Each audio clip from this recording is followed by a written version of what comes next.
എപ്പിസോഡിന്റെ opening സീനിൽ ബെലമി അവനാണെങ്കിൽ ഇപ്പോഴും ലൂഫിയെ അറഞ്ചം അടിക്കുകയാണ്. അവൻ ലൂഫിയെ ഓരോ തവണ ഇടിക്കുമ്പോഴും ചോര ഛർദ്ദിച്ച് താഴേക്ക് വീഴുന്നത് ബെലമിയാണ്.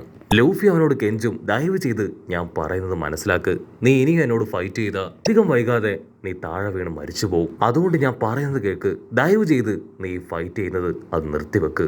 അതിന് ബെലമി അവൻ ദേഷ്യപ്പെട്ടു പറയും, ഞാൻ നിന്റെ ശത്രുവാണ്. എന്നോട് നീ ആവശ്യമില്ലാത്ത സെന്റിമെന്റ്സ് ഒന്നും കാണിക്കേണ്ട ആവശ്യമില്ല. എന്നോട് ഫൈറ്റ് ചെയ്യ്. ഫ്യൂച്ചറിലെ പൈററ്റ് കിങ് ആവണമെന്നല്ലേ നിന്റെ ആഗ്രഹം? അങ്ങനെ ഒരു നല്ല പൈററ്റ് ആണെങ്കിൽ എന്നെ അടിച്ചു തോൽപ്പിക്കാൻ പറഞ്ഞ് അവൻ ചാടി വന്ന് കൈ മടക്കി ഇപ്പൊ ലൂഫിയുടെ നെഞ്ചിൽ ആഞ്ഞെട്ടിക്കുകയാണ്. ആ ഒരു അടി കിട്ടി വേദനയിൽ കാലി കയറി വരും. അവൻ പല്ല് കടിച്ച് ബെലമിയെ തള്ളി മാറ്റുകയാണ്.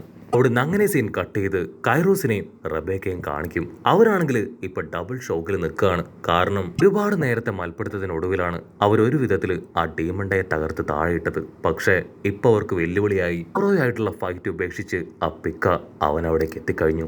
റബേക്കയ്ക്കാണെങ്കിൽ കൈറോസിനെ ഓർക്കുമ്പോൾ ഒരുപാട് പേടി തോന്നും. കാരണം ഓൾറെഡി അദ്ദേഹം ഒരുപാട് നേരമായിട്ട് ഫൈറ്റ് ചെയ്യാണ്. മാത്രമല്ല അവശേഷിക്കുന്ന ഒരു കാലില് ബുള്ളറ്റും തറച്ചു കയറിയിരിക്കുകയാണ്. ഇങ്ങനൊരു അവസ്ഥയിൽ പപ്പയെ കൊണ്ട് ഫൈറ്റ് ചെയ്യാനാവില്ല. ഫൈറ്റ് ചെയ്താ അത് അദ്ദേഹത്തിന്റെ ജീവന് പോലും ആപത്താണെന്ന് പറഞ്ഞ് റബേക്കയാണെങ്കിൽ കൈറോസിനെ പിന്തിരിപ്പിക്കാനായിട്ട് ശ്രമിക്കും. അതിന് കൈറോസ് പറയും, നമുക്ക് ജീവിക്കണമെങ്കിൽ ഇവരെ എല്ലാവരെയും ഇല്ലാതാക്കിയേ പറ്റൂ. നീ റോബിന്റെ അടുത്തേക്ക് മാറി നിൽക്ക്. ഇവന്റെ കാര്യം അത് ഞാൻ നോക്കിക്കോളാന്ന് പറഞ്ഞ് കൈറോസ് ആണെങ്കിൽ വീണ്ടും ഇപ്പോ ഫൈറ്റ് ചെയ്യാൻ തയ്യാറാവും. ഉടനെ പിക്കയാണെങ്കിൽ ഇപ്പൊ കൈറോസിനോട് പറയും, ആക്ച്വലി നിങ്ങളുടെ റിങ്കു കിങ് ആള് കാരണമല്ലേ നിങ്ങളുടെ ഐലാൻഡ് ഇത്രത്തോളം അതമ്പതിച്ചു പോയെ? എന്നിട്ട് വീണ്ടും നിങ്ങൾ ആളെ തന്നെ സപ്പോർട്ട് ചെയ്യാണോ? കൈറോസിനും റബേക്കയ്ക്കും ആണെങ്കിൽ അത് സഹിക്കില്ല. അവർക്കാണെങ്കിൽ കയ്യിൽ കിട്ടിയ പിക്കയെ തല്ലിക്കൊല്ലാനുള്ള കലിയുണ്ട്. ഐറോസ് ഒരുപാട് ദേഷ്യത്തില് ഇപ്പൊ വിളിച്ചു പറയും, ഞങ്ങളുടെ ഈ ഐലാൻഡ് ഇങ്ങനെയാക്കി മാറ്റിയത് നീയും നിന്റെ ഫ്രണ്ട്സും നിങ്ങളുടെ എല്ലാ ഹെഡ് ആ ഡോഫ്ലമിംഗോയും ചേർന്നാണ്. നിരപരാധിയായ റിങ്കുവിനെ നിങ്ങൾ എല്ലാവരും ചേർന്ന് ഒരു കോമാളിയാക്കി മാറ്റി. അദ്ദേഹത്തെ ഞാൻ എൻ്റെ അച്ഛനെ പോലെയാണ് കാണുന്നത്. ആർക്കും വേണ്ടാതെ ഉപേക്ഷിക്കപ്പെട്ട മോശമാണെന്ന് പറഞ്ഞ് പലരും തള്ളിക്കളഞ്ഞ എന്നെ അദ്ദേഹം മാത്രമാണ് തിരിച്ചറിഞ്ഞ് ചേർത്ത് പിടിച്ച് ഇവിടം വരെ കൊണ്ടുവന്നത്. സോ തീർച്ചയായിട്ടും അദ്ദേഹത്തെ പോലെ ഒരു നല്ല മനുഷ്യനെ തകർക്കാനായിട്ട് നീ എന്നല്ല ആര് ശ്രമിച്ചാലും എനിക്ക് ജീവനുള്ളിടത്തോളം കാലം ഞാൻ അതിന് അനുവദിക്കില്ല എന്ന് പറഞ്ഞ് ഇപ്പൊ കൈറോസ് ആണെങ്കിൽ പിക്കയുടെ അടുത്തേക്ക് വരും. അദ്ദേഹം വർഷങ്ങളെടുത്ത് ഐലാൻഡിന് വേണ്ടി ചെയ്ത ഒരുപാട് പോസിറ്റീവായിട്ടുള്ള കാര്യങ്ങൾ ഐറോസ് പറയുന്നതെല്ലാം കേട്ട് പിക്ക അവൻ ഒരു സെക്കൻഡ് ഫ്രീസ് ആവും. അതിനുശേഷം ഞൊടിയിടയിൽ അവൻ അവിടുന്ന് പോവുകയാണ്. ഐറോസ് റബേക്ക് വണ്ടർ അടിക്കും, എന്ത് സംഭവിച്ചു, എന്തുകൊണ്ടായിരിക്കാം അവനൊന്നും മിണ്ടാതെ പോവുകയും ചിന്തിച്ച് അവർ കൺഫ്യൂസ്ഡ് ആവും. പിക്കയാണെങ്കിൽ സ്ട്രെയിറ്റ് ആയിട്ട് തേർഡ് ബ്ലോക്കിലേക്ക് വരും. അതിനുശേഷം ഓൾറെഡി അടി കിട്ടി കിടക്കുന്നവരെ വീണ്ടും വീണ്ടും തല്ലിക്കൊല്ലും.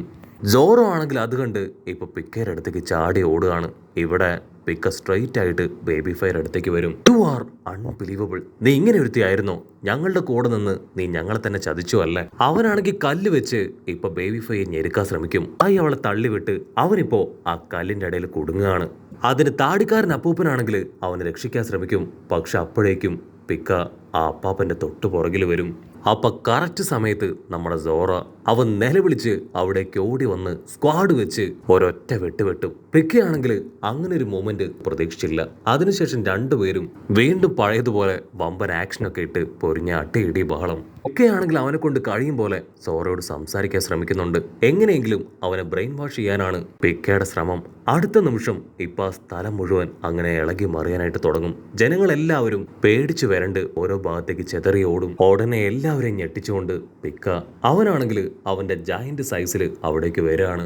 ജോറോയ്ക്ക് പിടിയിട്ടും പിക്കയുടെ ലക്ഷ്യം അതാരാണെന്ന് മറ്റാരെയുമല്ല, കിങ്ങിനെയും ഉസോപ്പിനെയും. അവരെ രണ്ടുപേരെ ലക്ഷ്യം വെച്ചാണ് ഇപ്പൊ പിക്ക അവൻ നടന്നു നീങ്ങുന്നത്. ഉസോപ്പാണെങ്കിൽ പിക്കയുടെ സൈസൊക്കെ കാണേണ്ട താമസം അങ്ങനെ ഫ്ലാറ്റ് ആവും. പിക്കയുടെ ലക്ഷ്യം അത് കിങ് ആണെന്ന് തിരിച്ചറിഞ്ഞ സോറോ അവനെ ഫോളോ ചെയ്യാണ്. സോറോയ്ക്ക് ആക്ച്വലി റിങ്കു കിങ്ങിനെ അറിയില്ല. തീർച്ചയായിട്ടും അവൻ പോകുന്നത് കിങ്ങിനെ ലക്ഷ്യമാക്കിയായിരിക്കും. അവൻ അറ്റാക്ക് ചെയ്യുന്നത് ആരോ അത് ഉറപ്പായാലും കിങ് ആയിരിക്കും. അതെനിക്ക് തടയണമെന്ന് പറഞ്ഞ് സോറോ അവന്റെ തൊട്ടടുത്തേക്ക് വരും. ഇവിടെ പിക്ക അവന്റെ ജയന്റ് ബോഡി സൈസ് വെച്ച് ഇപ്പോ ചുറ്റുമുള്ളവരെ എല്ലാവരെയും ചവിട്ടി മതിച്ച് അങ്ങനെ നടന്നു പോവാണ്. പിക്കയുടെ ലക്ഷ്യം ആദ്യം കിങ്ങിനെ ആളെ കൊല്ലുക. കാരണം കിങ്ങിനെ കൊന്നു കളഞ്ഞ പിന്നെ മറ്റൊരു രാജാവ് ഉണ്ടാവില്ല. അവന്റെ നേതാവ് ഇപ്പോഴത്തെ ടെസ്ട്രോസയുടെ രാജാവ് ഡോഫ്ലമിംഗോ. അവൻ തന്നെ ഈ രാജ്യം ഭരിക്കും. അതാണ് അവന്റെ ഏക ഉദ്ദേശം. അവൻ ഓരോ തവണ കാല് വെക്കുമ്പോഴും അവന്റെ കാൽത്തടം കൊണ്ട് വലിയ സിറ്റി തന്നെ തകർന്നു പോകും. ജനങ്ങൾക്കാണെങ്കിൽ എങ്ങോട്ടേക്ക് ഓടണമെന്ന് അറിയില്ല. ഓൾറെഡി ഡോഫ്ലമിംഗോ ക്രിയേറ്റ് ചെയ്ത ആ ഒരു സ്ട്രിങ് ഐലാൻഡിനെ മുഴുവൻ ചുറ്റി വളച്ചിരിക്കുകയാണ്. സോ ജനങ്ങൾ എല്ലാവരും പരിഭ്രാന്തരായി തലങ്ങും വിലങ്ങും ഓടും. നേവിക്കാരാണെങ്കിൽ ഈ കാഴ്ച കണ്ട് അവനെ തകർക്കാനായിട്ട് മുൻപിലേക്ക് വരും. അവരണിനിരന്ന് അറഞ്ചം പുറഞ്ചം അവനെ ഷൂട്ട് ചെയ്യാണ്. പക്ഷെ പിക്കയുടെ ബോഡിയിലാണെങ്കിൽ ആ ബുള്ളറ്റ്സ് ഒന്നും ഒരു പോറൽ പോലും ഉണ്ടാക്കില്ല. അവനങ്ങനെ ഹായ് ആയിട്ട് നേവിക്കാരെയും തട്ടിത്തെറിപ്പിച്ച് മുൻപോട്ടേക്ക് നടക്കും. സോറയ്ക്കാണെങ്കിൽ ഉറപ്പാവും പിക്ക ഇങ്ങനെ പോവുകയാണെങ്കിൽ അവനെ തടയാൻ കഴിയില്ല എന്ന്.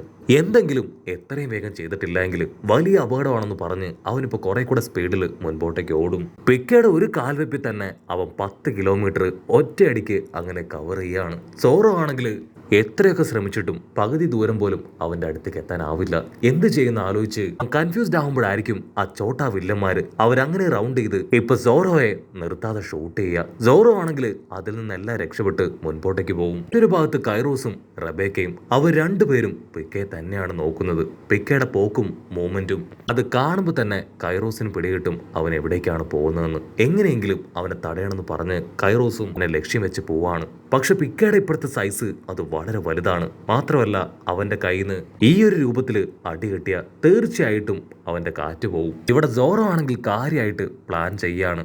സ്പീഡിൽ പോയി സ്പ്ലാഷ് അറ്റാക്ക്. അങ്ങനെ അവനെ അറ്റാക്ക് ചെയ്താലോ എന്ന് സോറോ ചിന്തിക്കും. പക്ഷെ അങ്ങനെ അറ്റാക്ക് ചെയ്താൽ അതിന്റെ വിജയ സാധ്യത അത് വളരെ കുറവാണ്. സോ രണ്ടാമത്തെ പ്ലാൻ മുകളിലേക്ക് ഉയർന്നു പോയി ഒരുപാട് ഹൈറ്റിൽ നിന്ന് ആ പിക്കയെ അറ്റാക്ക് ചെയ്യണം. പക്ഷെ പിക്ക ഇപ്പോ അവന്റെ ഫുൾ സൈസിൽ വളർന്നു നിൽക്കുകയാണ്. സോ അത്രയും ഹൈറ്റിൽ ചാടാൻ അവനെ കൊണ്ടാവില്ല. സോ അടുത്ത ഓപ്ഷൻ എങ്ങനെയെങ്കിലും ഒസോപ്പിനെയും കിങ്ങിനെയും അലേർട്ട് ചെയ്യിപ്പിച്ച് പിക്ക വരുന്ന കാര്യം അവരെ അറിയിക്കണം. പക്ഷെ അവരാണെങ്കിൽ ഒരുപാട് ദൂരെയാണ്. ഇവിടെ നിന്നുകൊണ്ട് എനിക്ക് അവരെ അലേർട്ട് ചെയ്യാൻ പറ്റില്ല. ഇനി ഫോർത്ത് പ്ലാൻ അത് സ്നെയിൽ ഉപയോഗിച്ച് നമ്മുടെ ആൾക്കാരെ കോണ്ടാക്ട് ചെയ്ത് പറയണം. അവരുടെ കയ്യിൽ സ്നെയിൽ ഉണ്ട്. പക്ഷെ സോറോയുടെ കയ്യിൽ ഇപ്പൊ സ്നെയിൽ ഇല്ല. സോ ആ ഒരു ഓപ്ഷനും നടക്കില്ല. അതേസമയം ഇവിടെ പിക്കയാണെങ്കിൽ അവന്റെ സ്പീഡ് കൂട്ടി മുൻപോട്ടേക്ക് പോകും. ഉസോപ്പിനാണെങ്കിൽ അവന്റെ ഹാർട്ട് ബീറ്റ് കൂടിക്കൂടി വരികയാണ്. പിക്കയുടെ അസിസ്റ്റൻസ് ആണെങ്കിൽ പിക്കയ്ക്ക് കട്ട സപ്പോർട്ട് കൊടുക്കും. അത് കിട്ടേണ്ട താമസം അവനാണെങ്കിൽ അവന്റെ വാശിയും വെറുപ്പും ഒക്കെ ഇരട്ടിയാവും. അതേസമയം പച്ചത്തലയനാണെങ്കിൽ പിക്കയെ നോക്കി നിലവിളിക്കും. നിനക്ക് ധൈര്യം ഉണ്ടെങ്കിൽ ഞാനുമായിട്ട് ഫൈറ്റ് ചെയ്യ്, നീ എന്റെ അടുത്തേക്ക് വാ. പക്ഷെ പിക്കയാണെങ്കിൽ അത് മൈൻഡ് ചെയ്യാതെ അവർ ലക്ഷ്യാക്കി പോവാണ്. അപ്പൊ അവിടുന്ന് അങ്ങനെ ക്യാമറ സൂം ചെയ്ത ആ കിങ്ങിനെ കാണിക്കും. ആളാണെങ്കിൽ ഒരുപാട് നേരം പ്രാക്ടീസ് ഒക്കെ എടുത്ത് പഞ്ച് ചെയ്യാനായിട്ട് തയ്യാറായി കഴിഞ്ഞു. ആളാ പഞ്ച് ചെയ്യാൻ ഇപ്പൊ പിക്കയുടെ അടുത്തേക്ക് പോകും. അത് കണ്ട സോറ ഇങ്ങനെ തടയാണ്. ഇപ്പൊ നിങ്ങൾ അവനെ അടിച്ചു കഴിഞ്ഞാൽ അവൻ കല്ലായി മാറി വീണ്ടും പഴയതുപോലെ തിരികെ വരും. അവനെ രക്തം ചിന്തുന്നത് വരെ നമുക്ക് എല്ലാവർക്കും ചേർന്ന് അറ്റാക്ക് ചെയ്യണമെന്ന് പറയും. ഇവിടെ നേവിക്കാരാണെങ്കിൽ അവനെ നിർത്താതെ ഷൂട്ട് ചെയ്യും. പക്ഷെ അവന് യാതൊരു കുലുക്കവും. സോറോ അവൻ തുണിയെടുത്ത് തലയിൽ കെട്ടി ഫൈറ്റ് ചെയ്യാൻ തയ്യാറായി കഴിഞ്ഞു. ഓരോ അവന്റെ ഫിഫ്ത്ത് പ്ലാൻ അത് ഉറപ്പിച്ച് അവന് നേരെ അങ്ങനെ പറന്നു വരുന്നതോട് കൂടെ ഈ ഒരു എപ്പിസോഡും അവസാനിക്കുന്നു. എപ്പിസോഡ് ഇഷ്ടപ്പെടുകയാണെങ്കിൽ തീർച്ചയായിട്ടും ലൈക്ക് ചെയ്യാനും കമന്റ് ചെയ്യാനും ഷെയർ ചെയ്യാനും മറക്കല്ലേ. അടുത്തൊരു അടിപൊളി എപ്പിസോഡുമായിട്ട് കാണുന്നവരെ it's me with Mallu episode.